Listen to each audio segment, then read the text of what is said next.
Tonight, the attorney for a former East Texas school superintendent is speaking out about the charges made against him.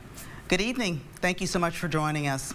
The arrest affidavit states that the current and former superintendents of Winnsboro ISD failed to report two separate instances of sex crimes concerning employees of the district.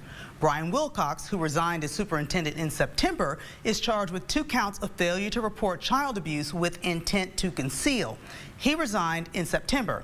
Aaron Nation was promoted last week to the role of superintendent and faces charges of tampering with or fabricating physical evidence and failure to report child abuse with intent to conceal. Ashley Wilcox, Brian Wilcox's wife, was a speech pathologist within the district and is charged with failure to report child abuse. The affidavit details a timeline of events leading up to those arrests. Following the arrest of the 3 Winnsboro educators, the attorney for Brian David Wilcox, is speaking about the case. KLTV's Alex Weister spoke with the attorney, who says the evidence will prove he is not guilty.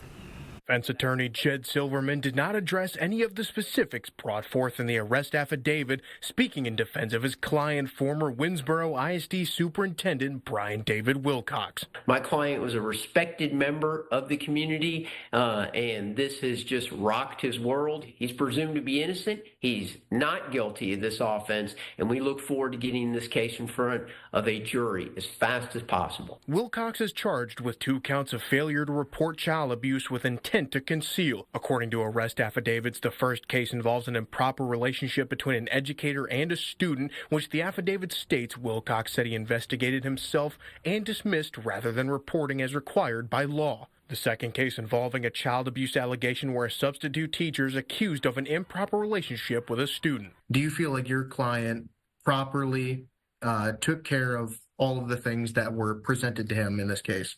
You know, my opinion on things is not relevant.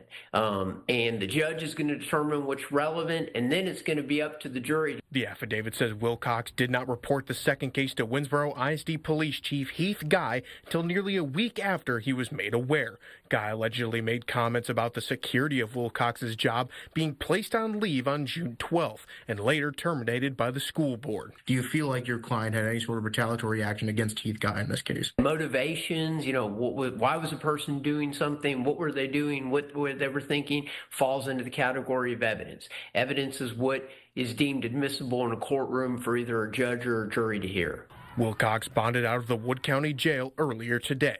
Alex Weister, KLTV 7 News.